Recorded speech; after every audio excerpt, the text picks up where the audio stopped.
Welcome, everybody who's tuned in to this Finding Christ in Cinema video, probably on YouTube after the fact, on our YouTube channel over there, youtube.com/GCTN TV. We are getting ready, prepared here for episode number 75, wherein we find Christian themes in Avengers Age of Ultron.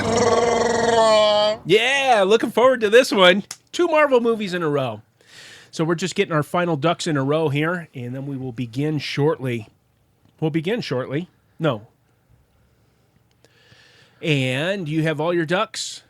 I got my ducks. I got my ducks. Okay, let's go ahead and start recording. Yeah. Yes. Let me look and make sure that we are recording. And let me turn you down here just a tad bit. Turn me down. Yeah, you're coming real loud this time. Here, you touch that. I'll stay back here. Doop-a-doop-a-doop-a-doop. Yeah, let me hear you. Check 1 2. Check 1 2. FCC Kingdom of Heaven. Yeah, so you were just a little too close to it. Oh, okay, that's all that was because I can barely hear myself now. All right, here we go. Are you sure this is loud enough? Yeah, let me hear you. Are you sure? Are you Oh, sure? yeah. Are you? Huh? Yeah. I feel distant. You are quite distant. I need to be distant though. No, that's good. Okay. Well, here. Okay. Here I come. I'm over here. Okay. Sound engineer to the rescue. Engineering sound. Go. Hey. Hey. Okay, that's better. Yeah, okay. Hey. Whew. All right, here we go. Recording still. Yay. Pizza. Oh, pizza. Our stopwatch. No, we have pizza in the studio as we record. In fact, today's episode will be 70 minutes just so we can get to the pizza faster. Ah. Okay, here we go. Aha. Run stopwatch. Boom. We're ready to go. Hey, come on in. Admission is free. Grab a bowl of popcorn, extra butter, of course, and find a seat smack dab in the middle. It's time for Finding Christ in Cinema, episode number 75. I'm Michael. And I'm Brendan. Join us, and together we'll dig deeper into the silver screen classics of yesteryear as well as the box office hits of today. We'll take a closer look at the stories they tell and see if we find the face of Jesus looking back. We're going to explore the deeper meanings of these films, their plots and their twists, the characters and their choices, and how we can relate them to the gospel of salvation and ultimately our Christian walk. You're tuned in to Finding Christ in Cinema on the GCT network. This is your Great Commission transmission. That was James Spader. Yes, very good. Nose, right on. Yeah. Yeah. Hey, Brendan, what did we talk about last week? Well, last week we took our first foray, well, in a while, to the Marvel Cinematic Universe. We did. And we talked about Thor, favorite movie, Michael. Yes. Thor: The Dark World. In fact, people almost didn't even get to hear that episode because somebody in the studio forgot to record the audio. And somebody on his way home that night almost had to pull over because that text message was so heavy. So that is now your new job. At this point in the show, okay, right before addendums, afterthoughts, oh, and another thing, you say, are we actually recording this episode? Okay. Okay, hold on. But Michael, are we actually recording this episode? Right now we are. Good. Okay. Absolutely. And so what I did was, because we are also doing this video live in the studio, so you can always tune in. We'll give you all the particulars at the end of the show, but we're here about 4 p.m. Eastern time on Thursday afternoons. And we have the studio camera on. You can watch us performing and recording this podcast. Well, what I did was we did record that, which I'm not right now. I don't believe I am. Right now, let me check that as well. I asked you if you were recording. While we are checking all the recordings. Yes, I am recording that too. So what I did, Brendan, was I just downloaded that video. Almost lost it again. And then extracted the audio from the video. Okay. Put it through some magical engineerification. And voila, we had an episode number 70 Thor. Yes. So that's what I had to update people on from last episode. How about you? Oh, Michael, Yeah. when I got home that night, after the almost panic attack on the way in, Yes. and after rehearsal that night for the Christmas show, more about that later. After that, I'm looking up on YouTube. I'm getting ready to start doing the blog post, and I just had a hunch. I had a hunch. Yes. To look for some Thor Dark World deleted scenes. Yes. And Michael. And there are about 3 of Thor. Oh, stop. And Michael. Yes. You could not have been more right. What? Wait a second. Hold on. Can you say that again? My wife may be listening. Michael, you could not have been more right when you said. Yes. Oh, what are you about to do? I don't know. I don't know. I'm When excited now. you said you just never know what they leave on the cutting room floor. Absolutely true. Because I found this scene between Thor and Frigga that should have been in the movie. Oh. I don't know why it wasn't. Tell us more. Oh, tell us. I've seen Thor? it. But tell us Thor, please. Well, it was just a scene. Let's see, when did it take place? It started after Loki's been put in the cell, and she brought Loki the books. Exactly. Well, her illusion did. Yes. Her trickery, her facade, whatever you want to call it. That form of her brought the books to Loki, and then Loki tries to hold her hands, but then she disintegrates. Right. That's where the movie ends it. But in this deleted scene, he touches her hands, and there's that moment where they actually meet eyes again before she disintegrates, and you can tell they're both not happy. But then we cut to the real Frigga. Now, I'm sensing some deeper things about to take place. Oh yeah, because Thor shows up. Ah, and Thor and Frigga, number 4. 4. They have this they just have a little conversation about Loki really just needs some guidance. He's hurting right now because Odin has actually betrayed him in a sense, and this needs to happen. You're his brother. Do what you need to do. And Thor's like, Mom, I agree. Why wasn't that in the movie? Yeah. It would have added a lot to the dynamic. It would have. The drama. Yes. Right. To the deeper things. Well, and exactly. So, folks, for a more concise, thorough discussion on the deeper things, refer back to episode number 70, Thor. Thor favorite movie? The Dark World. You'll get all that. All right. Anything else on that episode?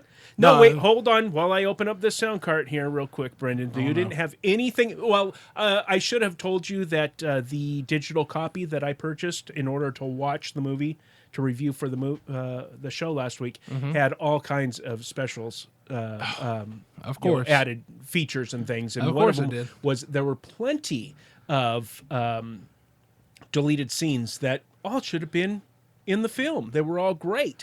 In fact, this film that we're going to talk about today, the digital copy also has deleted scenes that should have been in the film. Man, what is Marvel doing? A little bit more about that a little later on in the show, but what are we talking about? We are talking about the cap, the climax, the resolution of Phase 2. Yes. We are talking about Avengers Age of Ultron. Age of Ultron. Let's go.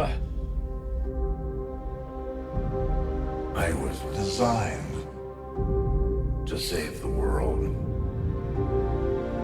People would look to the sky and see hope. I'll take that from them first. There's only one path to peace. Their extinction.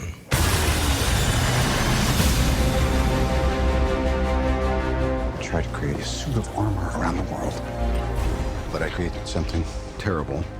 Artificial intelligence. It's called the Ultron program. I'm sick of watching people pay for our mistakes. Isn't why we fight so we can end the fight and go home?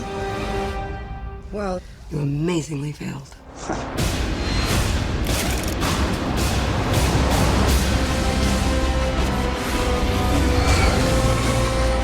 Here we all are. With nothing but our wit and our will to save the world. So stand and fight. No way we all get through this. I got no plans tomorrow night. I'm always picking up after you boys. We can tear them apart. From the inside.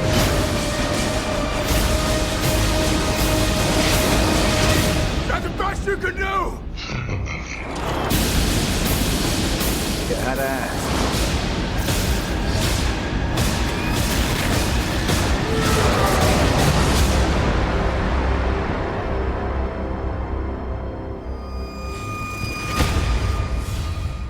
Big man. movie. And can I just say, Please. I am so glad that you did not use a trailer that had that awful song in it.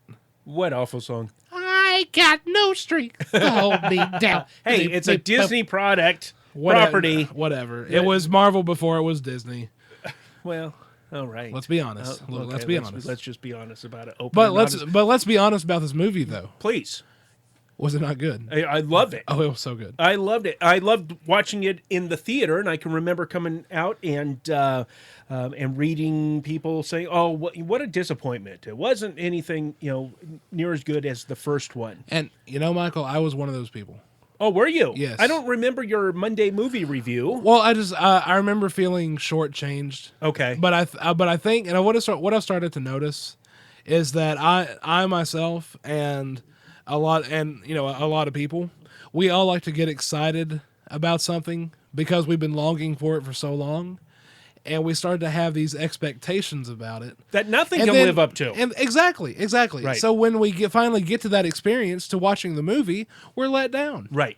That's what it is, and that's what it was for me with this film. Because when I came out of the theater, I was like, man, there could have been so much more.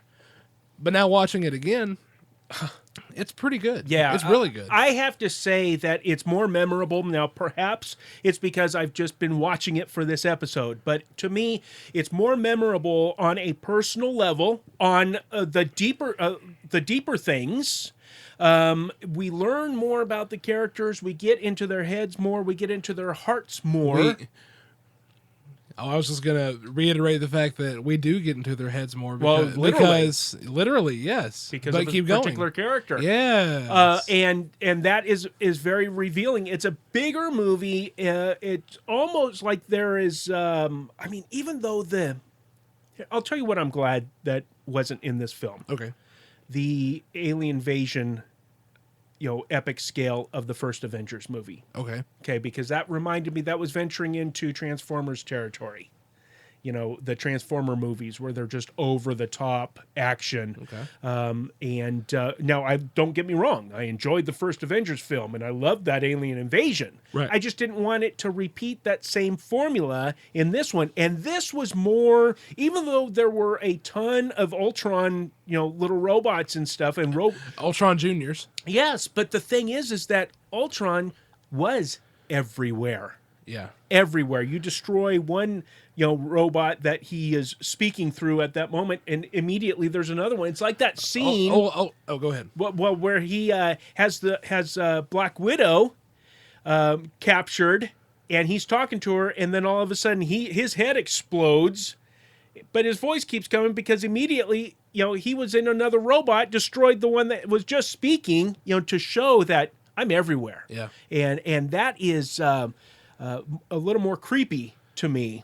Well, I mean, it's just easier to understand Ultron not as a single, like a entity, a form, but he's an operating system. He's an OS. Yes, but even more than that, because he has elements of the Mind Stone, one of the Infinity Stones, in him. Yes. Something above creation. Yes. Something outside it. And something other. With a capital O. Yes. And what I really love about this is Dr. Bruce Banner, when he first sees the results of Jarvis, what happened to Jarvis, he says, this isn't cunning or whatever word he says. This is rage. Yeah, this is rage. And there's a madness to Ultron. Yeah. So much so that when he cuts off Andy Serkis's arm, he says, "Oh, I'm sorry. I'm sure that'll be fine." He can't control his own anger. Right. And when you see that played so brilliantly through, who I'm so happy to be able to say now, FCC's very own James Spader. Yes, sir. Are we starting the shout outs now? Let's go ahead. Yeah, let's go ahead. Okay. Because I didn't know that he was actually doing the motion capture for Ultron. Oh, you just thought it was the voice? Yeah, I thought he was just voicing. They just called. I thought that they just called this guy into the studio. They were lucky to get him on the project at all. Hey, just come into the studio. We have these lines for you to read, and you'll be on your way. No, he performed, and with the help of Andy Serkis and As the mocap captain. but also with the help of Mark Ruffalo, because he now is also he's been working with Andy Serkis because of Hulk. Yes. And so it was. In fact, in the special features, they're interviewing Mark Ruffalo, and he says, he goes, and here I am. I'm working with James Spader, and we're wearing these goofy things, these mocap suits, and we're looking ridiculous. But I'm working with James Spader. He says, I'm just thinking, Ruffalo, you fooled them all, didn't you? Here you are. Which is a very humble attitude to have, isn't it? Yeah. And I love that. One thing that I liked in the build up to this movie being released is, of course, all the stars are going to all the different talk shows, building up the hype. And like you see, James Spader, he would talk about actually working in the mocap suit. He was on the late night talk shows. Also like Regis and Kelly or whatever. Just hearing them, and then also hearing Robert Downey Jr., Chris Evans, Scarlett Johansson, everyone talking about what it was like working with each other again, and especially the addition of James Spader. Yes. And a little more from Paul Bettany. Yes, finally. Can we talk about Paul Bettany? Please do. He's been in on it. And I just read this recently. Paul Bettany, in Joss Whedon's mind, and I guess maybe even Kevin Feige's mind, was always supposed to be the Vision. Because they knew that from Jarvis would come Vision. Yeah. That same actor's voice. The only thing was, Paul Bettany did not know that. And he thought his career in Marvel Cinematic Universe was only Jarvis. Yes. So when it was this interview, he was saying he was like sitting out on the sidewalk one day, and he just got off the phone with another producer saying that his career was over because of something. And I don't know what that producer said. He can just go on somewhere. He needs to get out of here with that negativity. Pretty much as soon as he hangs up that phone call, and he said he's wondering, what am I going to do with my life? Here comes Joss Whedon. And he says, hey, so do you want like an actual role in the new Avengers movie? And he says, yes. Please. And so I'm glad we can now officially say, wait, could we have said it before? Paul Bettany? I don't know. I can't think of right now. Yeah, we haven't done an Iron Man movie. Right. Oh, no, well, because we did Avengers. He had to be in the first Avengers.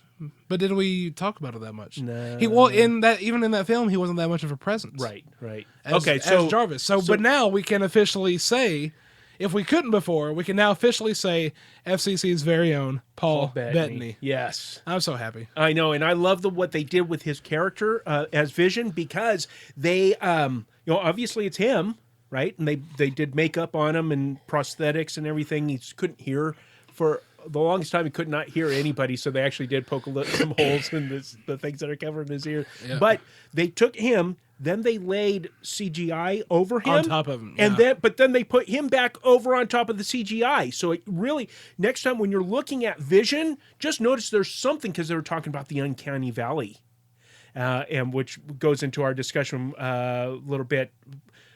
Around the time of Ex Machina, we were talking about the uncanny valley, and that is where, when robotics and androids get to, the closer they get to looking human, the further away they get from it, because it's the human mind just says something is wrong. Oh, gotcha. Yeah. And so there's something a little uncanny about the Vision. I could tell that. Yeah. I didn't know what they were doing. So that's awesome. Yeah, and it's really neat how it all blends together. You see, kids, it pays to look at the special features. Yes. To be interested in such things. And, okay, so let's start off. Let's just go down the list. Let's end up with the twins, because that'll be your perfect. Yes. So perfect here we foray. go. Robert Downey Jr. of course, as Tony Stark. What are you gonna do? Yes. What are you gonna do? He's great. He is Tony Stark. He is Tony Stark, as Yes, you said. Yes, sir. and I mean, we've talked about him before. He's great. Last week we talked about Chris Hemsworth. This takes place after Thor's favorite movie, The Dark World, right? It takes place after, but not all the way.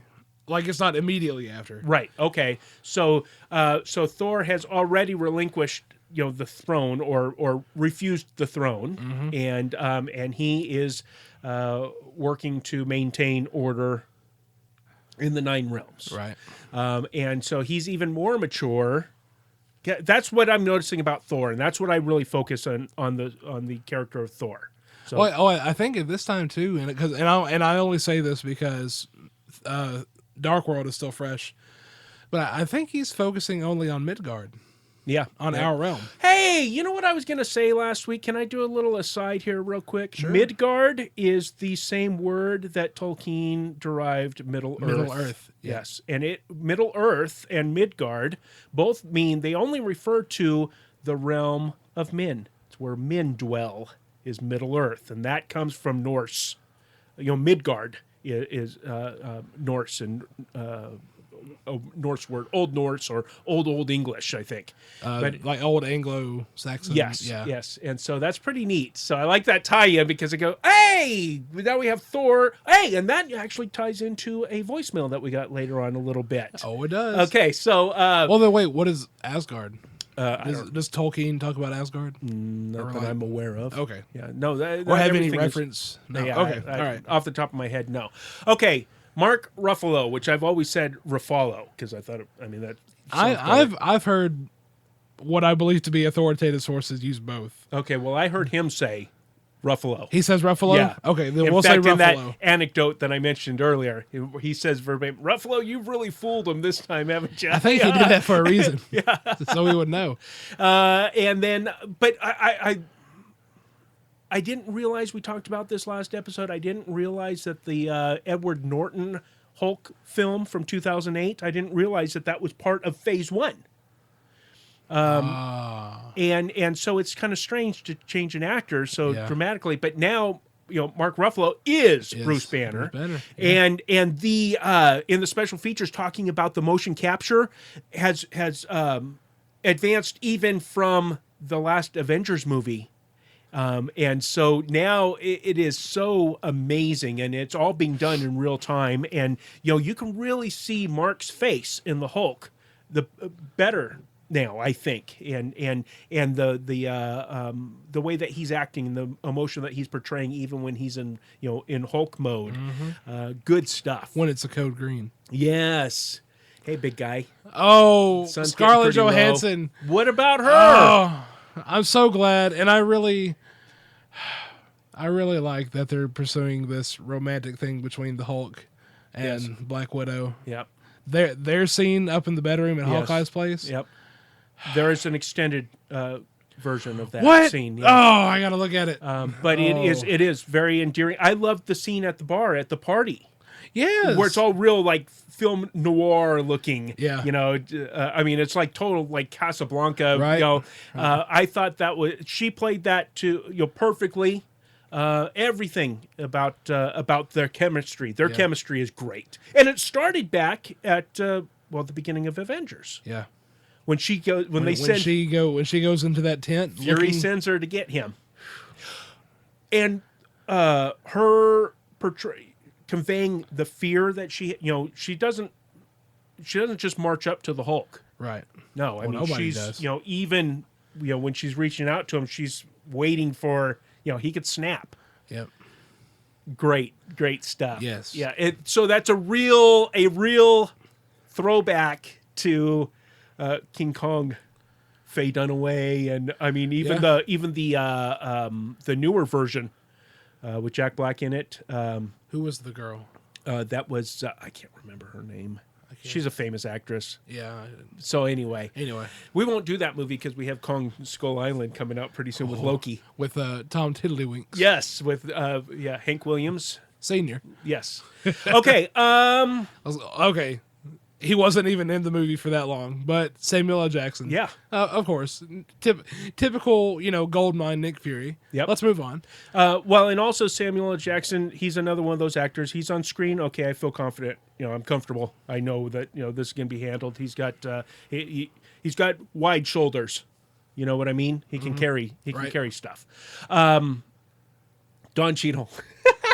Oh, and I'm like, boom! You looking for this? It's like, well, why do I even talk to you? Why guys? do I even talk to you guys? But then when he tells it the next time, and everybody, the look of satisfaction he gets on his face is great. He gets the boom. Looking for this?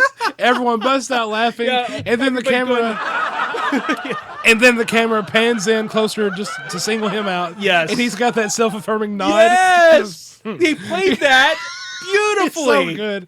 And then once the last battle starts happening with Ultron, with the Ultron army and the city's flying. Yeah. He comes in, he's like, all right, guys, I got this. And then Vision comes out. and Don Cheadle, he just, okay, what? Well, see, the problem is I haven't seen Iron Man 3. See, and that's where Have you you find out seen- War Machine and... Have you seen any of them? Yeah. No, War Machine comes out in 2. Oh, with Mickey... What's his name? Mickey Rourke. Yeah. Oh, see, I watched that movie, but I don't know if I liked it Well, that much because I don't there remember was- anything about it. There was a little build-up of War Machine. It wasn't all the way there Yeah. yet. Okay. Well, I need to see Iron Man 3. I think that'll get me caught up on all the Marvel movies. I don't know. Kobe Smulders as Maria Hill. She doesn't do anything for me. She's okay. She's hilarious in How I Met Your Mother, a TV show. Okay. Well, But but in this role, there's just something. It's just there's nothing there. I don't know. So that's not a shout out. well, she's kind of like Nick Fury's, right-hand man. Well, woman. all I know is that I love Anthony Mackie as Falcon. As Falcon. And I'm so happy that they have built up the next Avengers team, Yeah. with Vision. Falcon, he's great. I mean, I loved him the first encounter between he and Captain America. Right. On your left. He's running laps around. On your him. left. Oh, come on! Yes, it's great. That's great stuff. And then him in his little cameo in Ant-Man. Ant-Man, Yes. Good stuff. Thank you, Marvel Cinematic Universe, Yes. for being unified. Yes, and thank you for the levity Yes. that you interject, because it's always so perfectly Yeah. timed and well placed and whatnot. But I was happy to see Haley Atwell in the cameo in Captain America's. In his little Dream. hallucinations. Yes. Yeah. Now, Michael. Huh. Speaking of those hallucinations, Yes. are we ready What? for the Maximoff twins? Oh. Well, we did have Idris Elba in his cameo. We did. Oh yeah, he was Heimdall. he was in Thor's. Yes. And Stellan Skarsgård. Yes. Let us delve briefly to the Asgardian hot tub. Yeah. To the underground jacuzzi. Okay, which the deleted scenes makes sense. You understand what that scene is. And so I'm not even going to go through it. That's not what we're here for on this episode. Just encourage everybody to get the special features and watch the deleted scenes Well, of dang the Asgardian hot tub. Stan Lee in his cameo, he wasn't able to hold his liquor, and neither were any of his Excelsior. Normandy Beach pals. That was so funny. Yes. Excelsior. Andy Serkis. Oh yeah, we got to talk about FCC's Very own Andy Serkis. It was a nice cameo. He'll be back. He will? As? Michael. Oh, okay. I'm not going to get into this. I need Michael to go. I need Michael to go into his own underground jacuzzi, have a vision of when Andy Serkis is going to come back. Okay. Because let's be honest, you cannot have that big of an actor for such a small role who ends up getting his arm chopped off and would, possibly need it mechanically replaced for a later story in the Marvel. Not Cyborg. No. Okay. But, Okay. No. Well, no, because Cyborg would mean that his whole body gets replaced. Well, you never know what happened But- at that factory after everybody cleared out because he after his encounter with the twins. No, I don't want. Stop it. Okay, so here come the twins, who were once married. What? That's a sin. That's weird. Oh, but that was in Godzilla. Oh yeah, different film company, So, different production studio. our Quicksilver, Aaron Taylor Johnson. Yeah. Okay. And I can't remember his character's name in, was it Brody or something? In Godzilla? I can't remember. He was the son Yeah. of Breaking Bad. Of Walter White. Walter White, FCC's very own. Yeah. Bryan Cranston. Yes. And I just wasn't impressed with him in that movie. I In don't Godzilla? Know. Yeah. Okay. I don't know what it was, but in this film, I loved him. I loved him.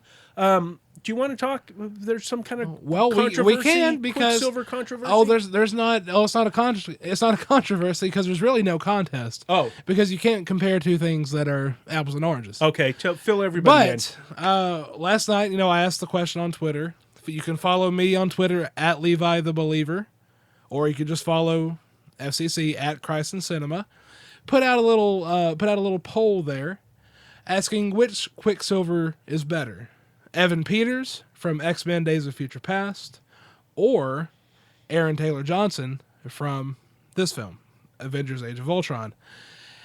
And not to compare the two, but the general response was that Evan Peters' portrayal of Quicksilver was much more enjoyable and much more memorable.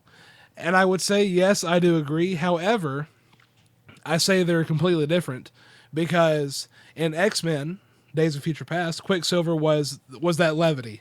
It was the levity in the film. And Michael, I showed you the scene. Yeah, that clip. Because Yeah. I haven't seen that. I haven't seen that movie. Oh, but did you not just feel good after that? Oh yeah, that's It great. was- I wish they had done something like that in this film.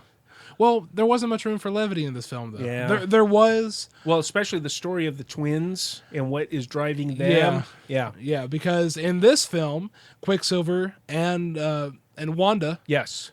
Pietro and Wanda, Maximoff. their backstory, their reason for being involved with Ultron at first is because they're mad at Tony Stark. Yeah. Because it was one of the Stark missiles that blew up their building. That's right. That's right. In fact, let's get a little picture. Want to hear a little picture of the real state that they're in? It's fine for me to play this right now. Okay. Here we go. We're 10 years old, having dinner, the four of us. And the first shell hits 2 floors below. It makes a hole in the floor. It's big. Our parents go in. The whole building starts coming apart. I grab her, roll under the bed, and the second shell hits, but it doesn't go off. It just sits there in the rubble, 3 feet from our faces. And on the side of the shell is painted one word: Stark. We were trapped for 2 days. Every effort to save us, every shift in the bricks, I think this will set it off. We wait for 2 days for Tony Stark to kill us. They know what they are. I wondered why only you two survived Strucker's experiments. Now I don't. We will make it right. You and I can hurt them, but you will tear them apart. I have a feeling that's a much different character than in X-Men: Days of Very Future much Past. so. Very much so. Not a lot of room for levity with Quicksilver in this film. Right. And I think Aaron Taylor Johnson, as an actor, carried it very well. Yes. Yes. As well as Elizabeth Olsen, carrying Wanda. And she is fantastic in this movie because whereas Pietro is just as hurt, he is able to focus that on things. In fact, he's the one of the two because he's able to help her to, hey, we're going to go over here now. We're going to do this. She is almost crippled by this pain that she has in her. And Elizabeth Olsen is able to convey that so well. And I love, and this is how I know, because Ultron just said at the end of that clip to Pietro, you and I can hurt them. She's going to tear them apart. And don't you think it's interesting that we always see the image of Pietro carrying Wanda. Yes. Because if he didn't carry her like he does in this film, not only physically, but emotionally, spiritually, morally, if he didn't carry her, she would be left behind. Well, and we find that all the way up until a certain point in this film, she is paralyzed. She is paralyzed by pain and by hurt. And so this just is a great segue for me to get into my point. Is that okay to launch into that? Yep.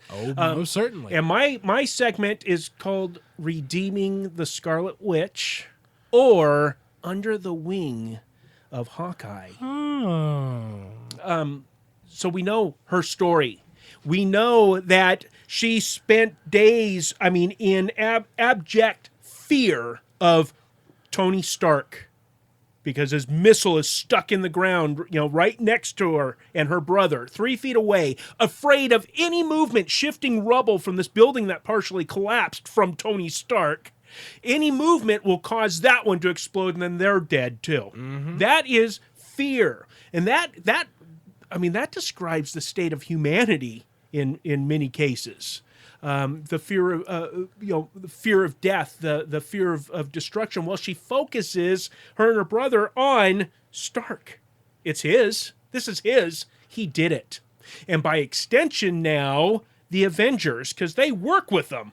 And he's a murderer, and it's kind of like what we got from the very first Iron Man when he was out there in the Middle East, and they captured him, the terrorist, because you are a murderer. But he wasn't involved in any of that stuff. That's his dad. Tony Stark likes to build cool stuff and figure out how to power the world for free, and he wants to figure out how to save the world, how to put a suit of armor around the world. Peace. Imagine, peace in our time. Imagine peace in our time.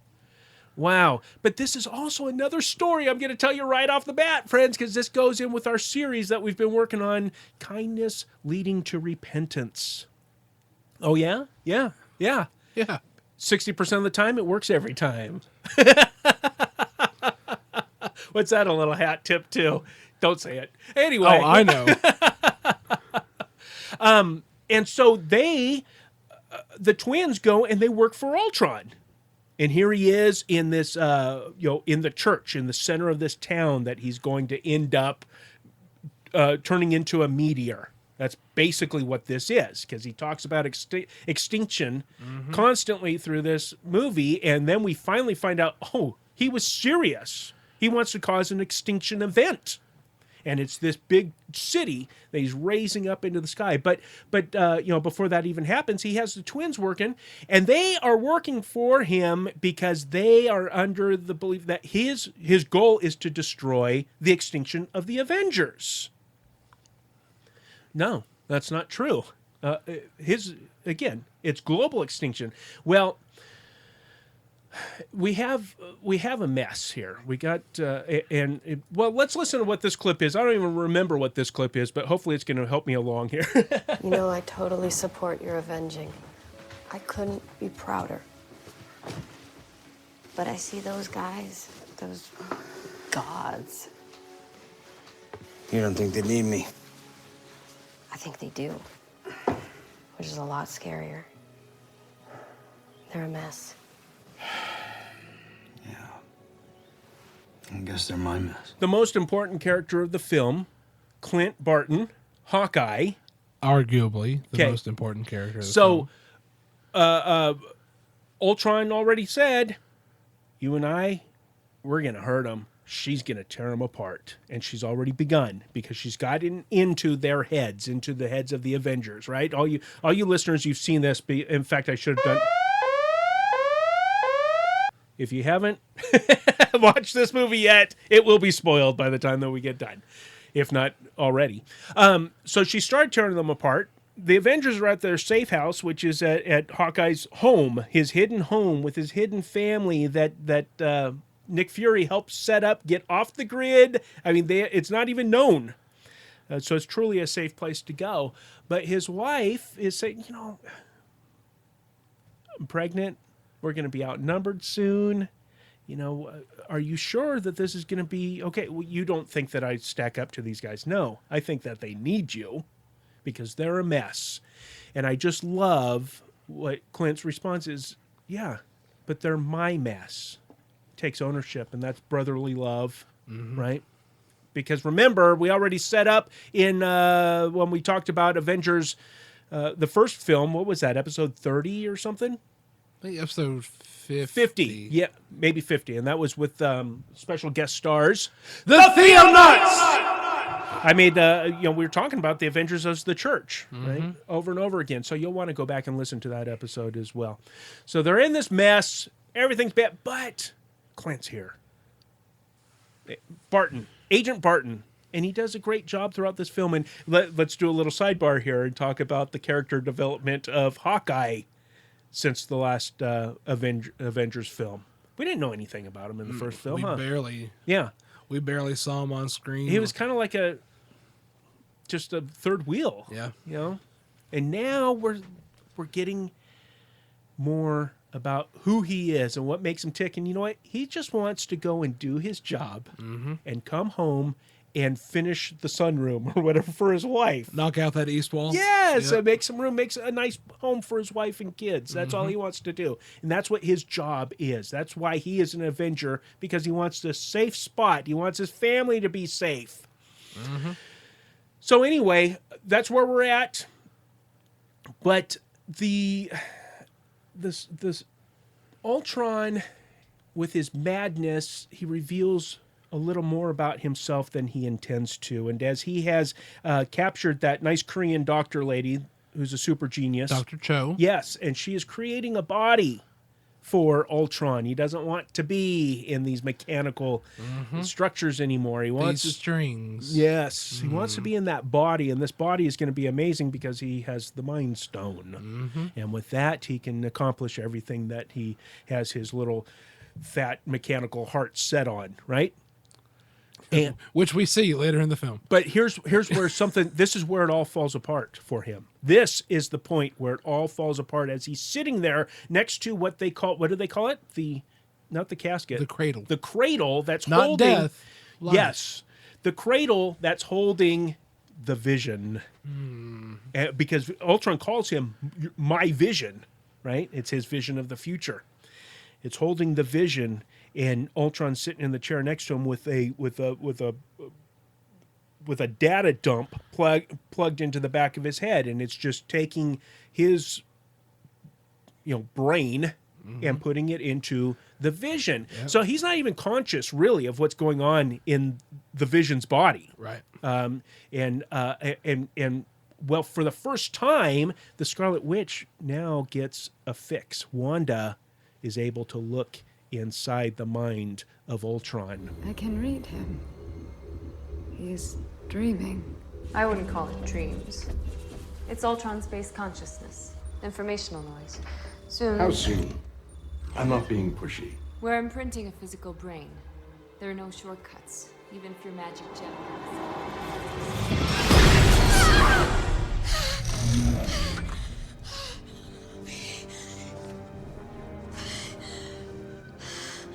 How could you? How could I what? You said we would destroy the Avengers. Make a better world. It will be better. When everyone is dead. That is not...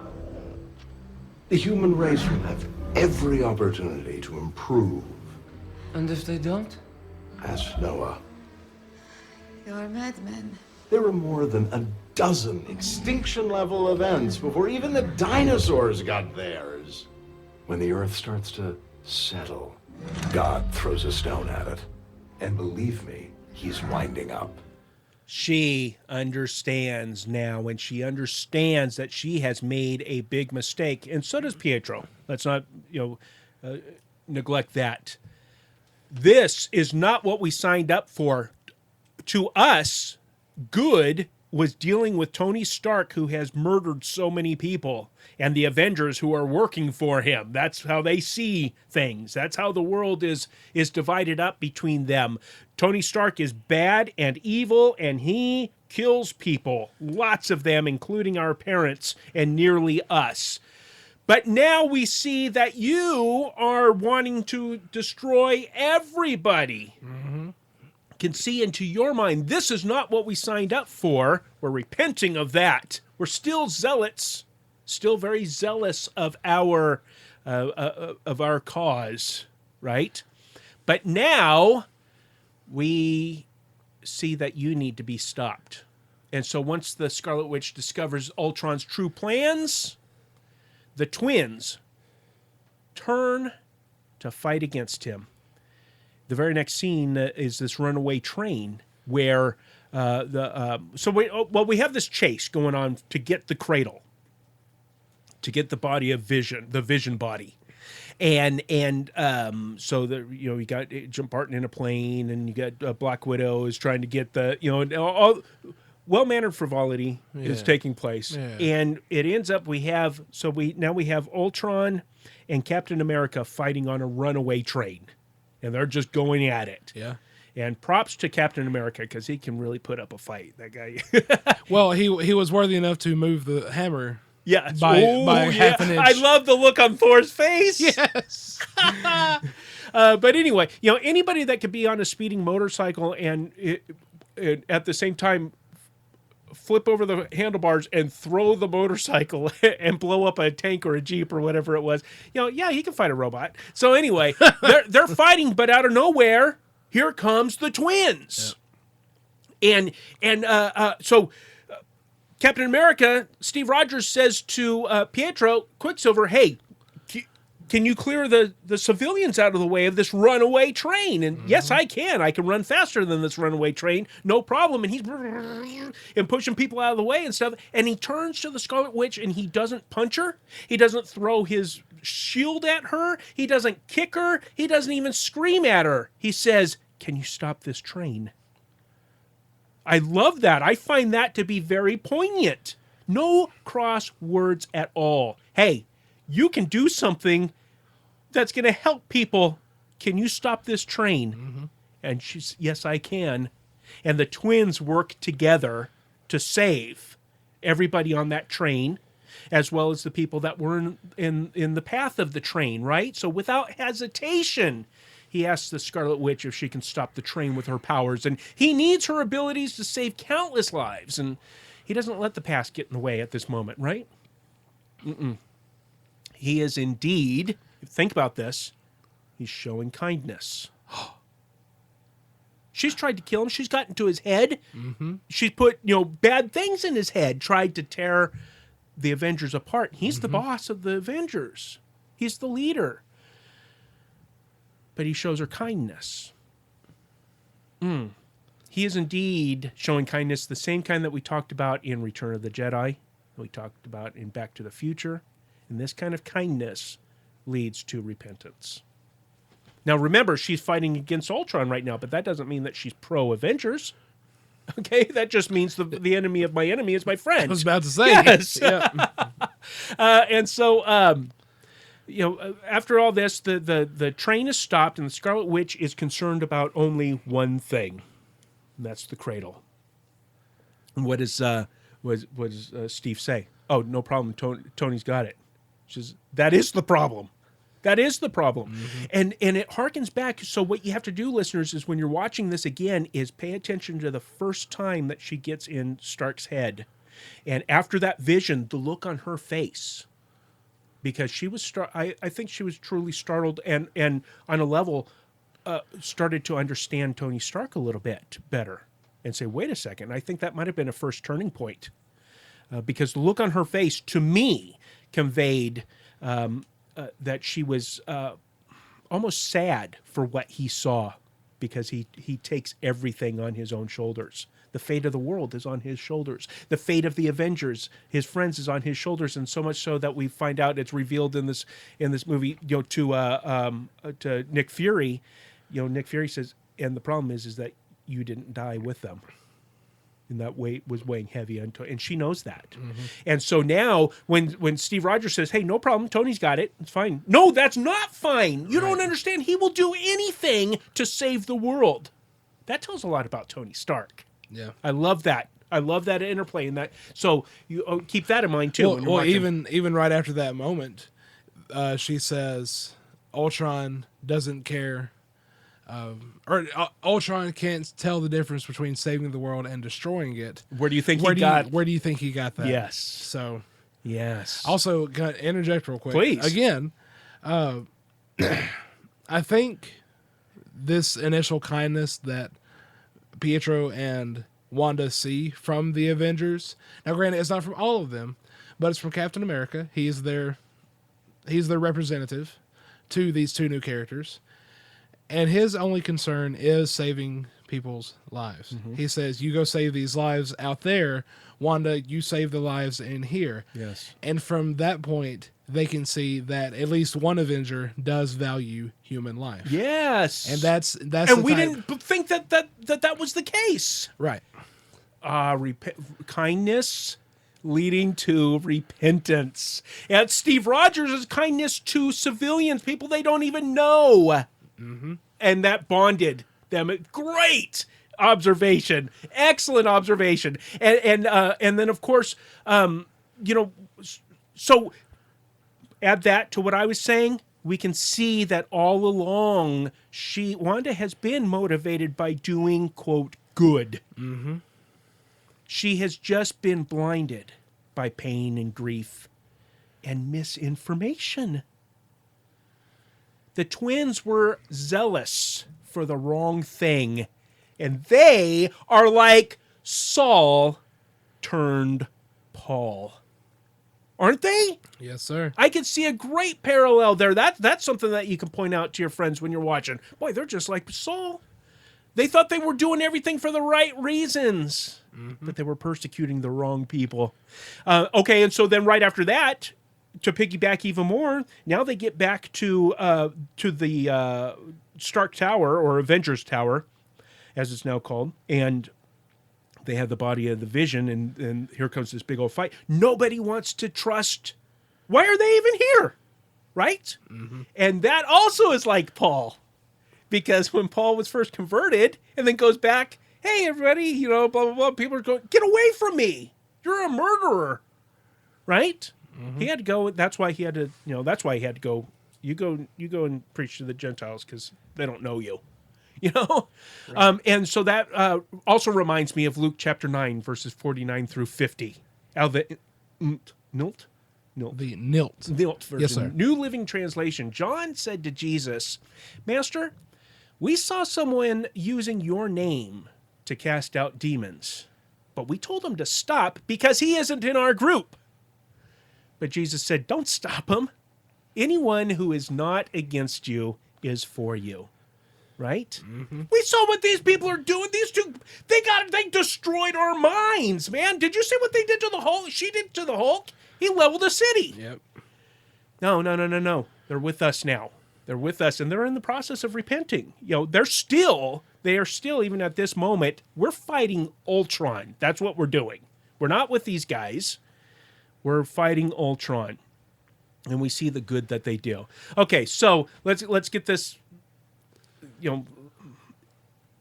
wrapped up. It was after the birth of Vision that they were assimilated into the Avengers. They were given things to do, missions to do, all these things in order to fight for good. And it all culminates near the end of the fight on this flying city. And we get back to the greatest character in this film. Arguably so. Hawkeye. And Hawkeye and the Scarlet Witch are holed up together momentarily, trying to catch a breath, trying to figure out what the next plan, well, at least, Agent Barton, that's what he's doing. And he's looking at Wanda, and he's got to have a serious heart-to-heart with this girl. How can I let this happen? Hey, you okay? This is all our fault. Hey, look at me. It's your fault. It's everyone's fault. Who cares? Are you up for this? Are you? Look, I just need to know because the city is flying. Okay, look, the city is flying. We're fighting an army of robots. And I have a bow and arrow. None of this makes sense. But I'm going back out there because this is my job. Okay, and I can't do my job and babysit. Doesn't matter what you did or what you were. If you go out there, you fight, and you fight to kill. Staying here, you're good. I'll send your brother to come find you, but if you step out that door, you are an Avenger. It doesn't matter what you've done. It doesn't matter. What matters is what you're going to do. And if you want to stay here, that's fine. I'll find your brother and send him here. That's fine. But he's fast enough to come pick you up. Yes. You won't miss anything. Nobody will know anything. Yeah. But Yeah. and that's the kind of person that he is. And hey, big props. We didn't do a shout out. Jeremy Renner. Yes. Yes. Makes me want to watch that other movie where he's that reporter or whatever that brought down the Kill the Messenger. Yes. Yes, we need to watch that. Okay. Yeah, this is a fantastic exchange. I don't know, would that be a monologue? Because she's really not participating. It's a monologue. Okay. And so it doesn't matter, Wanda. I don't care. It doesn't matter what you've done. All is forgiven. But know this. If you step out that door, you are an Avenger. You're part of the team. You have, hearkening back to our last Avengers episode, suit up. Suit up. I had all these texts here. I just want to get cut right to the chase. This is your that's your acorn moment. That right there. That little speech is your acorn moment so that when you are sitting on your double-decker couch with your buddies watching Avengers Age of Ultron, which was just released on home video, you are watching this with your friends and you're going to watch it a bunch more times. You can point to that, and your key text is Galatians chapter 3, verse 27 out of the New Living Translation. And all who have been united with Christ in baptism have put on Christ. Suit up like putting on new clothes. You will take off your old clothes, Wanda. When you step out that door, you are wearing the uniform of an Avenger. You are wearing the wedding clothes. Yes. For the banquet. For the marriage feast. Suit up. Or don't. But know that all is forgiven. All is forgiven. So are you going to accept that? Are you going to step out and put on the new clothes of Christ? Are you going to put on the marriage supper clothes? Wow. The redemption of the Scarlet Witch, man, is a powerful moment, a powerful thread in this film. It's one that you can easily use in order to share the gospel with your friends and loved ones as you watch Avengers Age of Ultron. Anything that you want to add to that? I mean, did I present that in a cohesive way? Yes, you did. Okay. And I'm going to piggyback on that. Okay. With my point. You talk about all is forgiven. You talk about this weight being lifted off the Maximoff twins. You're talking about grace. Yes. You're talking about grace. How redemption and grace, they go together? Oh, I think so. Like peanut butter and jelly, baby. This is just my subjective opinion. Okay. But yes, I think they do. So let's talk about Ultron really quick. Again, let's go back to the main baddie, the main bad guy, Ultron, the accuser. Yes. He has a case against the Avengers. He is the Satan, isn't he? He has a case against humanity. Yes. From his very moment of his inception. His inception, whatever it is. Whenever he and Jarvis are doing liked their Inception. thing. We covered that. You want to do that again? We should, yes. Okay. It'd be like a dream within a dream. Yes. Within a dream. It'd be a within podcast dream. within a podcast. Ooh. Or we could go 3 layers. Break that wall. Yes. Anyway, Ultron has a case against the rest of humanity. And it's a pretty good case. As we can, we can hear it in this first sound clip. I'm sorry, I know you mean well. You just didn't think it through. You want to protect the world, but you don't want it to change. How is humanity saved if it's not allowed to evolve? With these puppets. There's only one path to peace. The Avengers' extinction. Now, first his mission, I believe, is to solely take out the Avengers.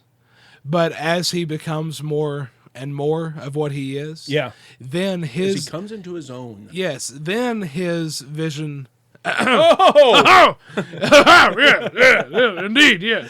Then his vision encompasses all of humanity, not just the Avengers, not just the Shield team, not just them, but all of humanity. He believes that change and evolution is good because it means growth, and it means moving towards something better.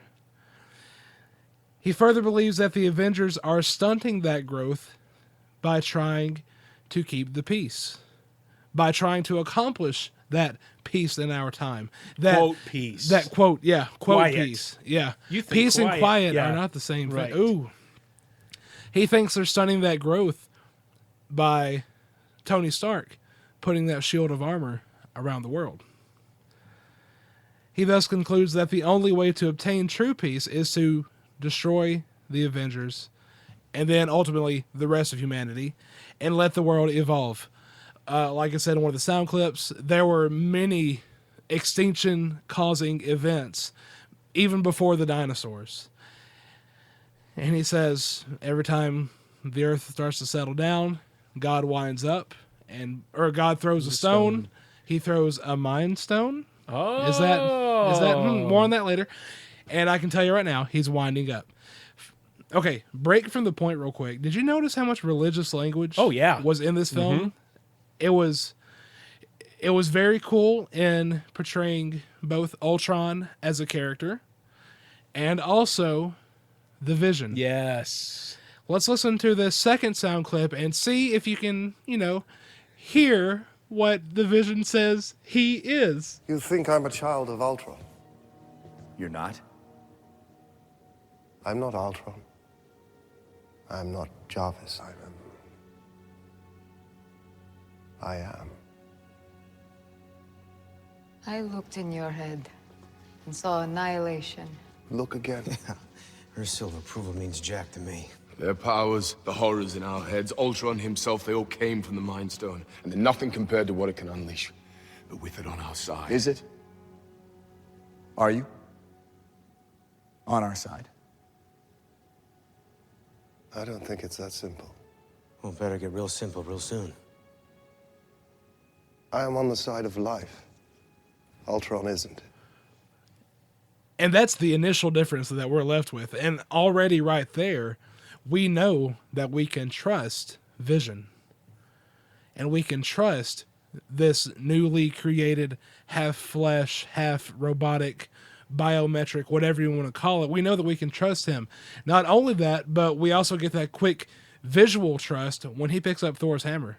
He is worthy. Yes. He is worthy of the Avengers following him, and he is worthy of us as the audience to trust in him and let him do his thing. Now, Michael, did you catch it? I did. Good. He says, I am not Ultron. I am not Jarvis. I am.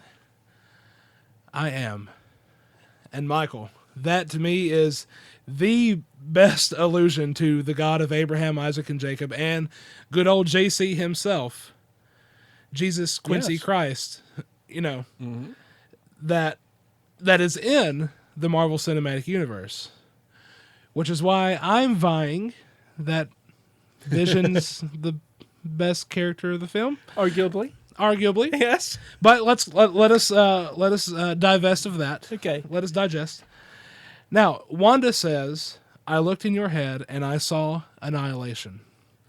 And that is the same thing that she saw in Ultron's head. So she's already wary. And in the film you can actually see she's a little frightened. Which is a perfectly logical, That's natural. apropos. Yes, it's very appropriate. Yes, sir. Does Vision agree with Ultron? That's something we have to ask, but it is answered later. Okay. And even in this clip, I'll go ahead and just say it. He says, I am on the side of life. Ultron isn't. Obviously, we know there's a difference right there. Yes. Ultron is for extinction of human life. Vision, he says it should live to evolve and be alive to do so, But let's go back up. Does Vision agree with Ultron? Again, we'll get to that later. Thor comes in. their powers, the twins' powers, the horrors in our heads, these visions, these hallucinations in our heads, Ultron himself, they all came from the Mind Stone. That thing that's in Vision's forehead. And it's all those things are nothing compared to the power that it holds, that it can unleash. So we know this thing is very able to destroy the world, at the very least. Yes. Destroy the Earth, at the very least. But then he makes the assumption, but with it on our side. Now, let me ask you, Michael, since you've actually seen that underground jacuzzi hot tub scene from Asgard, does he see that Vision is on his side? I don't recall them revealing that. Okay. Yeah. Okay. He obviously sees the stone because like he points to it like he recognizes it, obviously from the Vision. He says with it on our side, and then old Hawkeye, I believe. Is it Hawkeye or is it Iron Man or Captain America that chimes in and says, is it on our side? Somebody chimes up and... that was Steve Rogers, wasn't it? That was Captain America. Yeah. Okay. He steps up and says, is it on our side? And again, vague old Vision. Oh, this reminds me of Joshua. He says, I don't think it's that simple. So again, we have to ask, does Ultron... Or do Ultron and the Vision agree? Are you with us or with them? Neither. Oh. I'm the captain of the host of the Lord's armies. I'm with him. Oh, there you go. Yeah. I am for life. And Ultron isn't. Again, putting up that difference. Now, let's listen to this third sound clip. Ultron and Vision, after everything is said and done, finally get some alone time. Humans are odd. They think order and chaos are somehow opposites and try to control what won't be. But there is grace in their failings. I think you missed that. They're doomed. Yes. But a thing isn't beautiful because it lasts. It's a privilege to be among them. You're unbearably naive. Well, I was born yesterday. Oh, I love it. I just love Paul Bettany, and I love James Spader. And I It's love good. David Gaddy popping in the chat room and noticing my brand new Force Awakens t-shirt. Bubba! There you go. All right. They finally have this little chat. Paul Bettany was perfect for this role. Absolutely perfect. That was every one of his deliveries is... I agree. Yeah. Well, first he says, humans are odd. They think order and chaos are somehow opposites. And they try to control what will not be. So, Michael, we as the audience have to question ourselves, are order and chaos mutually exclusive? It made me think. It makes you think. Do we as humans, in order for more security, hold on to things too tightly? Yes. When, in fact, we should all take a listen to 38 Special. Hold on loosely, baby. Hold on loosely. Who's Lucy? Loosely. Hold on loosely. Okay. Moving on. Yes, please. And this is where it all comes in, Michael. Yes. But there is grace in their failings. And then he even calls out Ultron. He says, I think you missed that. The Vision is still on the side of life. And it's as if he was trying to not only convince, but convict Ultron in his missing of the mark. In his is he trying to be kind? Is he hoping that kind? No, Michael. Oh, okay. Michael. Okay. He is, as much as he can, he is kindly and humbly pointing out what Ultron missed. Have you considered my servant Job? He simply tells Ultron that he missed the grace. He didn't understand the grace, the room that humans have to make their mistakes and still be Captain America showed it to Wanda. Yeah. And so did Hawkeye. Yeah. that room that we have to It doesn't matter what you occasionally did in the past. fall off the path, but we can get back in that glory. It doesn't land way. matter. It doesn't matter. Now, okay. What matters is now, Michael. I've been building it up just a little bit. all right. Ultron says they're doomed, and what does Vision say? Yes. Yes.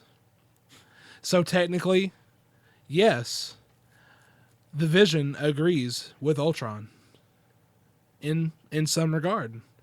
He says yes, and Wanda kind of foreshadowed that when she looked into Vision's head, and she saw that same annihilation that she saw in Ultron's head. But a thing isn't beautiful because it lasts. The implication being that a thing is beautiful because it simply won't last for so long. And that's why the Vision says it's a privilege to be among these humans. It's a privilege. Oh, what were you going to say? No, I was just going to say that something isn't beautiful because it lasts. They're not connected. Right. You know. Yeah. It does not follow. Yes. There's a non sequitur. Yes, that is a non sequitur. Yes, sir. So the Vision agrees with Ultron. Yes. And this is where he agrees that we do deserve punishment. But the Vision is on the side of life, which means that he will reserve and withhold judgment and punishment. Ever loving kindness, long suffering, wow, patience, grace, forbearance, mercy. Yes, sir. Now let's just look. All right, now we can get out our swords, children. Children, let us turn in our swords to Deuteronomy. Let's check it out in the Old Testament first. Wait, how come I don't? Okay, go ahead. Deuteronomy chapter 9. Yes. Verses 4 through 6 out of the Nilt version. Uh-huh. Now after the Lord your God has done this for you, don't say in your hearts that, oh, the Lord has given us this land because we are such good people. Yes. No. It is only because of the wickedness of the other nations that he is pushing them out of your way. Yes. Verse 5, it is not because you are so good or have such high integrity that you are about to occupy their land. The Lord your God will drive these nations out ahead of you only because of their wickedness, not your goodness, their wickedness, and to fulfill the oath that he swore to your ancestors, Abraham, Isaac, and Jacob. Amen. Verse 6, you must recognize that the Lord your God is not giving you this good land because you are good, for you are not. You are a stubborn people. Don't hold back. Yeah, for real. Come on, Mo. Don't hold back. Yeah. Spread out. He says... Sorry, Mo. So, Mo says, don't think you're giving this good land because you are good. Or getting this good land, receiving this good land because you are good. For you are not. For you are not. You are a That's an stubborn emphatic statement. Yeah. You are a stubborn people. You are a stubborn people. And this Deuteronomy chapters 9 and 10 are really impactful because Moses then begins laying out the sins of the Israelite people even after they're breaking out of Egyptian bondage. Yes. He says, look, even when I was up there on Mount Sinai with God himself, you were down here making a golden calf. It has and worshiping to it. It has nothing to do with anything that you do. Yes. This is all God's mercy, love, what? Grace. Grace. Because of those actions, the Israelite people, they deserve to be punished right then and there. Because of our own actions, because of my own actions, I deserve to be punished. But thankfully, I can stand here alive and say, it's not because of me. It's because of the room that God has given me to continue in the Glory Land way. It is because of that grace, because he is withholding his judgment. Now, granted, I'm not going to take that for granted. Got it. Because there will come a time. And, you know, if we take to the book of the Revelation, the great white throne judgment, everyone, there'll be the set of books laid out. There'll be the book of deeds. Look, because of your deeds, You're not worthy of this. But then there's the Book of Life. And Michael, what gets us into the Book of Life? Those new clothes? Putting on Christ. That wedding banquet suit? That suit of armor? Sir, how did you get in here without your wedding garments? Oh, sorry. Let me toss you back out. Yeah. So let's look to Romans, best book in the whole Bible. Second best book, yes. Yes. Again, Romans 6:23. We always talk about it. For the wages of sin is death. People of Earth, Avengers, because of your sins, you do deserve to die. And Ultron, well, you're owed. Yes, that's the implication. That is. It's not. Yeah. It's not like you've done anything to. Well, you have done. You've worked for it. You earned it. Yes, this is what you worked earned. hard for that. Yes. You worked hard to die. Yes. This is what you are going to. This is what you should be getting. Mm-hmm. But the free gift of God is eternal life through Jesus Christ our Lord. Praise God. Amen. Amen. But I like the way Paul puts it in Ephesians. So do I. And I'm going to be reading from the Amplified. Now, Michael, have you... do I have to turn down the volume of your microphone? No, you don't. Oh, no. okay. It's not that kind of amplification. Okay. Now, the thing is with the Amplified version... Ephesians... The thing is with this translation is, well, normally when, let's say, a verse in the NIV or the NLT or the KJV, let's say that verse is about seven words long. The Amplified takes that same verse and amplifies it and puts like 21 words to it. So, but bear with me here. It's extremely dynamic. Yes. Yeah. Ephesians 2:1-5 from the Amplified version. And you, he made alive when you were spiritually dead and separated from him because of your transgressions and sins, in which you once walked. You were following the ways of the world, influenced by this present age, in accordance with the prince of the power of the air, the Satan, the accuser, Ultron, the spirit who is now at work within the disobedient people, the unbelieving people who fight against the purpose of God. You want to talk about those Ultron Juniors? Yeah, little Ultrons. They were originally created to help people, but now they are disobeying that first mission because they are now following, because of that little twist of deception from Ultron. Ultralights. They're ultralights. There you go. Yes. And which I'm just going to use this really quick to segue into the our sister show, the Theonauts. Latest episode entitled "Get Thee Behind Me, Satan." There's a lot of stuff going on with Satan, with the Satan, in this, at least in this reading, and we kind of see that mirrored in these ultralights, these Ultron Juniors. Yeah. Because we even as humans were created originally good in the garden. We were called good. We were called very good, actually. But then that little twist of deception, that little click, it just gets to us. Now, continuing with the reading, among these unbelievers, we all once lived in the passions of our flesh. For our behavior governed by the sinful self, indulging in the desires of human nature without the Holy Spirit and the impulses of the sinful mind. We were by nature children under the sentence of God's wrath, just like the rest of mankind. Bring it back to Romans, for all have sinned and fallen short of God's glory. But when he says all, does he mean all? Oh, I think so. All means all. That's all. But all God, being so very rich in mercy, because of his great and wonderful love with which he loved us. Wow. Even when we were spiritually dead and separated from him because of our sins, he made us spiritually alive together with Christ. For by his grace, his undeserved favor and mercy, you have been saved from God's judgment. The Vision and the Avengers Age of Ultron is an excellent movie for giving a word picture presenting that thought, but God being so very rich in mercy, so much so we can't understand it. But if you look at it through the eyes of the vision and what's going on planet Earth, you start to get a better idea, a little bit of a glimpse into just what that means. But God being so very rich in mercy, so very rich, he's not going to run out of it.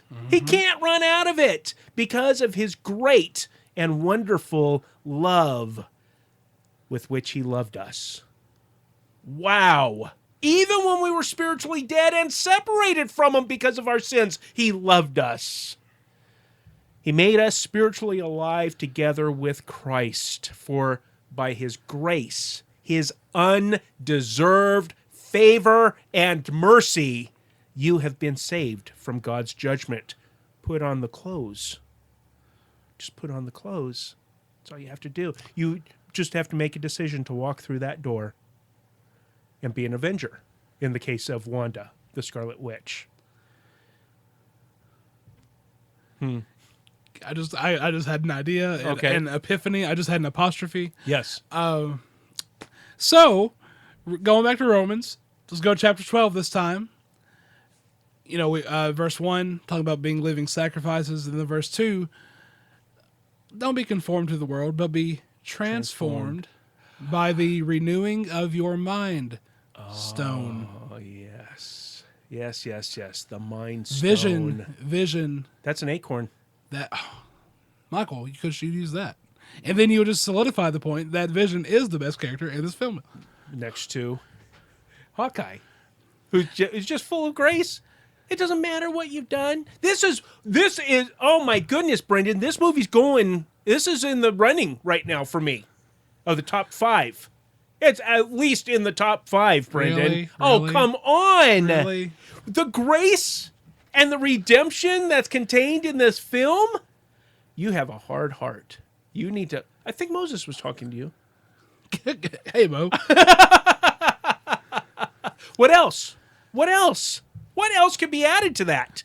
Well, we would have to ask our listeners for that. Yes. What Christian themes did you find in Avengers Age of Ultron? Because there are many. I'm just watching going, oh, man, I want to talk about that. I want to talk about that. I want to talk, again and again and again, and sacrifice and doing what's right, and David Gaddy's hot button issue, honor and redemption and humility and being humbled and being lifted up, and all these wonderful things going on in this film. And it is a hot film, and everybody is going to, this movie's never going away. And right now, since it's been released, people all over the world are watching it. So use this opportunity to plant the seeds of the gospel or water the seeds that are already there. We don't know which one we're doing, right? All we know is that God causes the increase. Brendan, anything else, or can we move on to some feedback? Oh, let's move on. Got a little voicemail from our brother over there in Texas from the Theo Nuts podcast. Jeremiah Orr calling very early in the morning. You can hear it in his voice. Hey, guys. Your old pal Jeremiah here. It's like 7:30 in the morning. You guys got me all the way to school. I have to drive now to go teach. It's crazy. But one of my favorite things to do is to listen to Finding Christ in cinema on my way to teach. And so today I listened to your latest episode on Thor, and I would have to just start out by saying this. Thor shame, Michael and Brendan. Thor shame. That was funny. Anyway, the reason I say that is, number one, Michael, you said that Thor was a silly character to bring to the big screen, but I would rebuttal that and say that Thor was the best out of all of the Marvel characters to bring to the silver screen. And the reason I believe that is, I think that The Lord of the Rings paved the way for movies like this to come and be an amazing spectacle, this whole fantasy genre. Also, it paved the way for Game of Thrones and all those others, but I think Thor's specifically is just an amazing concept of a superhero. I don't know. I love him. But anyways, and then the other thing is, Brendan, man, this movie for me was probably the second best Marvel movie that's come out, and specifically for the reasons that you brought up, the whole family situations. Here's my take on this. I think that they have to reach to a certain demographic. So they have to add the action in there. So because of course teenage to middle-aged men are going to watch Thor more than anything else, I believe.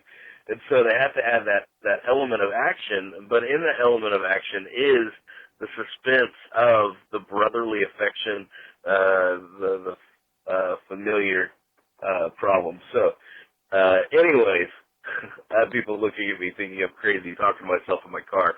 But I just want to tell you guys, I loved that episode. That was probably one of my favorites. Thor is an amazing movie, and you guys dissected it perfectly. Loki is the best character. Oh my goodness, so complex, so amazing. I walked out of the theater going, man, you just don't know if Loki's like, good or evil after this movie, right? And so it's beautiful. Anyways, thanks guys. Keep up the good work and spread the gospel. Amen, brother. And you know that when you do a movie that gets Jeremiah Orr to call in, that you should do more of movies like that. I'm so glad somebody finally used our brand spanking new voice line. Just so we can make sure it worked. Oh, yeah. Yeah. We had and to. so some great points. That movie got him fired up. He loved it. And one thing that I want to say is that I'm tracking with you 1,000% on Loki and his character. I hope they keep him in the Marvel universe. Now, they have to. Yeah. I mean, Tom Tiddlywinks is so good. But now I just got to defend myself just a little bit. Okay. Yes, the family drama was there, and over the episode, I kind of realized that if I said it wasn't there, then let me take that back, and I apologize. But what I will say is that it should have been more. I felt like it just wasn't enough. And that's just me. And That's just I me. don't feel that I have to qualify or justify a single thing that I said on that episode. Well, okay, moving whatever. moving right along. Hold! Who goes there? It is I. Patron Saint Philip. It's a trap. No, it is not. Akbar. We're going to King Philip's stables. This was a comment that he left on the Thor favorite movie, The Dark World, episode number 70, Thor of Finding Christ in Cinema. Says, hey guys, what a puntastic episode. And truly, the puns have been flying for a whole week now, haven't they?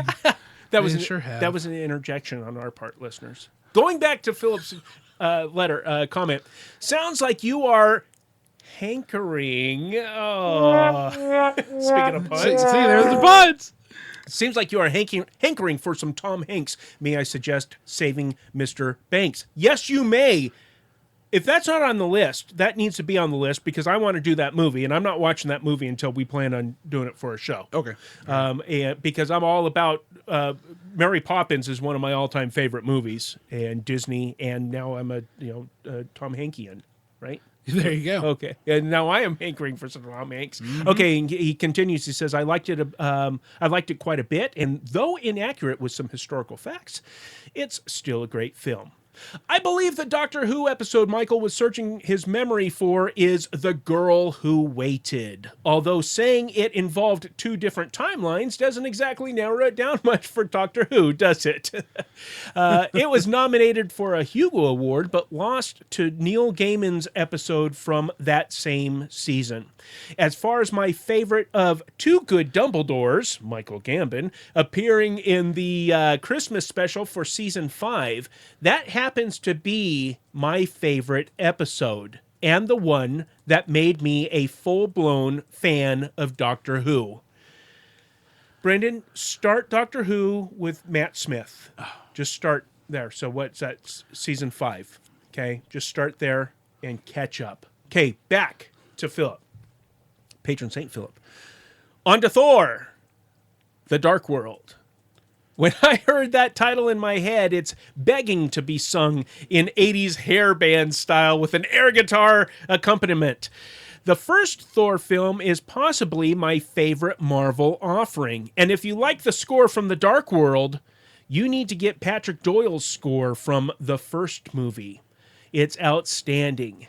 You guys talked about the scene in Loki's Asgard prison cell where he projected an illusion of his usual regal and imposing figure, which he later dropped to reveal his true broken and disheveled state of being.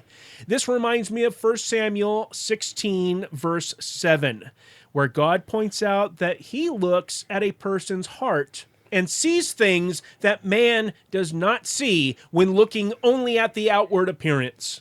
Loki's illusion and seeing it dropped is a great illustration of this truth. Also, I would like to get your guys' thoughts on the idea of spectacle from a Christian perspective. What is its value, if any? Is it inherently good, a good or bad thing? This harkens back to the Mad Max episode. Want to have a conversation on that next episode, or... Yes, Philip, because just because of my theater background, that we put a lot of emphasis into studying what Aristotle called the 6 points of tragedy. And of course, when he was saying tragedy, he didn't mean, all sad all the time. He just meant of good drama. Okay. The 6 points of good drama, and spectacle was one of those points. But since time's running short for us, we will definitely address this on a future episode. All right. And lastly, as far as Brendan's challenge for me to watch Nightcrawler, I gladly accept. Yay! I like the X-Men, and Nightcrawler's teleportation ability is awesome. That would shorten my commute for work big time. Smiley face. Thanks for the show, guys. You're the cat's pajamas. Hashtag Yes, wonderful feedback. Any others? Any more? No. All right. Well, hopefully we garner and generate some feedback on this episode, speaking of spectacle, it was quite the spectacle, I would say. Oh! And Brendan, because we have run out of time for this episode, Brendan needs to get to play practice. Let's go ahead and skip Well-Mannered Frivolity and the Lightning Round for this week, and we will revisit those next time. Brendan, what's coming up? Because we've had a change. We've had a change. So scratch what we said last episode. Michael, I can't even right now. Michael, okay, I was all excited to get back into the Wizarding World. Yes. With Harry Potter and the Half-Blood Prince for next week. However, because... Well, there's a major event coming up later on in the month that we have to be ready for. Next week, yes, instead of Harry Potter 6, Half-Blood Prince, next week we're going to go ahead and jump into The Nightmare Before Christmas. All right. Get us into the Halloween spirit. Yes. Now, Michael, please explain why. Well, October 21st of 2015, Doc Brown, Marty McFly, and Jennifer, future McFly, all land in Hill Valley, 2015. That's Wednesday. That is Wednesday. Our show is on Thursday, the very next day. We are going to go back to the future with part 2. Right on the day after they landed, and we can have a nice little comparison between their 2015 and our 2015, and some exciting things. I don't know what kind of Christian themes we're going to find in this film, but I'm just excited to compare 2015's. Yeah, I think it must be. And listeners, if you disagree with me, if this is something that, who cares about that? Then by all means, let me know and we'll put our schedule back. But if you think that God expects us to talk about Back to the Future Part 2 the same week, a mere 24 hours after the fact, I'm all with you. So what you're saying is that we should be, on that day, on the day we record our show, we should be reading headlines of this old man and young doctor and young man and his girlfriend. I wish we could do the show on Wednesday. Roaming around town. Hey, already David Gaddy in the chat room says that's brilliant. And don't encourage him, David. Older folks such as me, we have our vote is weighs more than yours. Whatever. Anyway, and then after that? So then the week after that, it will be the Halloween episode.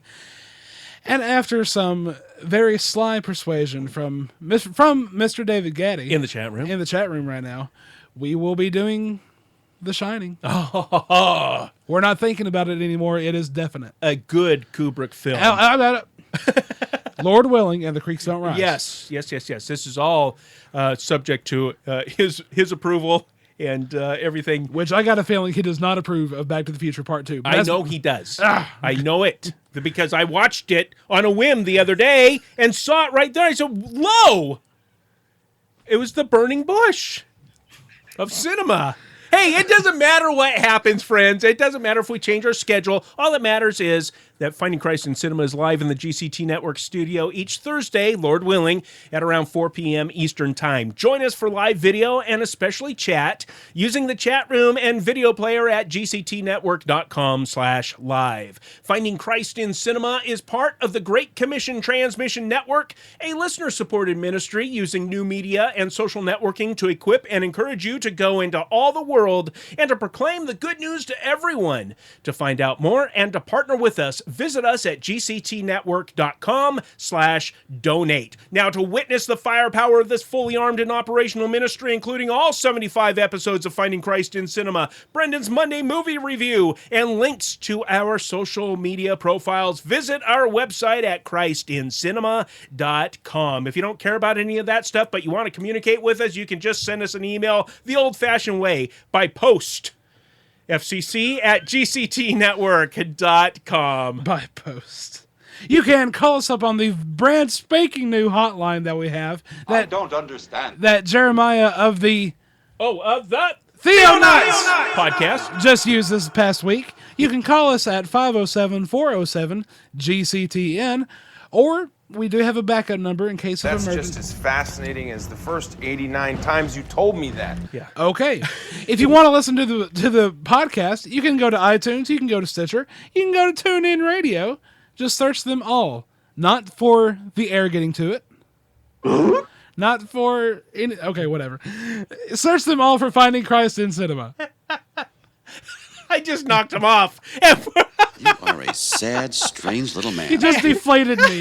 And for all the shows that we produce here at the Great Commission Transmission Network, including the Theonauts, and coming up very soon, our worship show, tune into the official website at gctnetwork.com. Mr. Brendan Taylor, anything else? Not if you're going to cut me off. Inconceivable. And that is a wrap.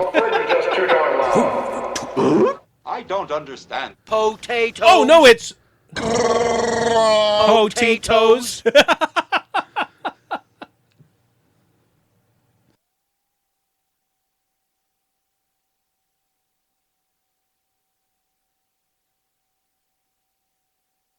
Bum bum ba bum bum bum bum ba ba bum bum bum ba ba bum ba ba bum ba ba ba ba. Can you do a James Spader? No, man, I wish. Oh, and David said I'm getting messages from God. He says do it. Yeah, I know. That's what I was pointing at. Okay. Are we going to? Do you have the intro? Or are you working on that right now? I'm working on that right now. Oh, Eyes Wide Shut. Is that an okay movie for a guy of my young age to watch? That's with Tom Hanks and Nicole Kidman, isn't it? I don't know. I remember seeing that title. I just don't remember what it's about. Okay, you just do the intro here. Whatever, Michael. It's pretty mind-blowing. We're still recording, too. I thought that we could do that. I don't know. Thanks for watching the show.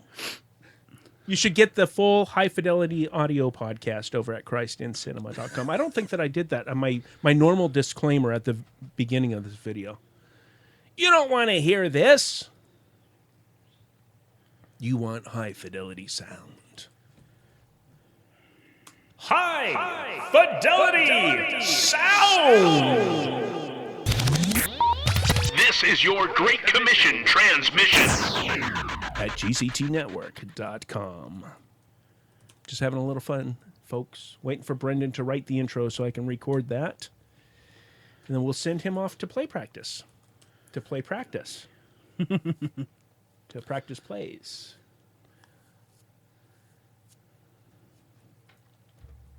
I was strolling through the park one day. He says, not safe for work. Yeah, I don't know if I want to watch that movie. But yeah, Jurassic World, first week of November.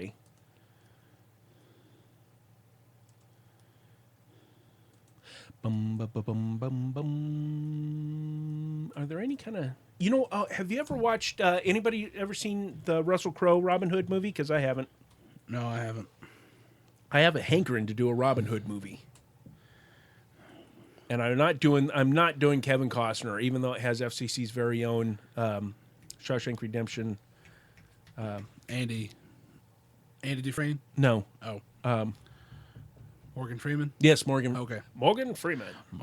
Morgan Freeman. I don't know why I can't ever remember Morgan Freeman's name. He's one of my very favorite actors. Morgan Freeman. I'm Morgan Freeman. Hi. David, I'm going to shut down my computer, so good chatting with you, buddy.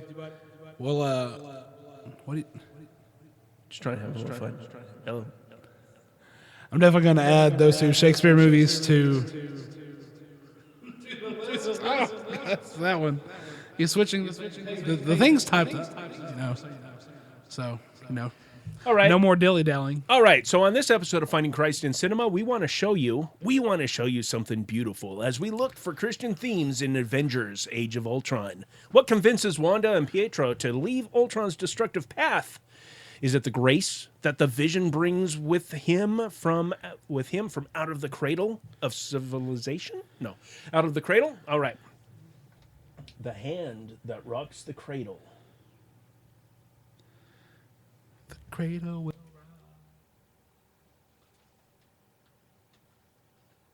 All right, here we go. Finding Christ in Cinema, episode number 75, introduction, take 1. On this episode of Finding Christ in Cinema, we want to show you something beautiful as we look for Christian themes in Avengers Age of Ultron. What convinces Wanda and Pietro to leave Ultron's destructive path? Is it the grace that the Vision brings with him from out of the cradle? All that and more in 3, 2, 1. She got it. All right, everybody watching the video after the fact for the recorded video, thank you very much for watching, and hope you enjoyed yourself. Make your way over to gctnetwork.com for all the shows that we produce here at the Great Commission Transmission Network. See you next time.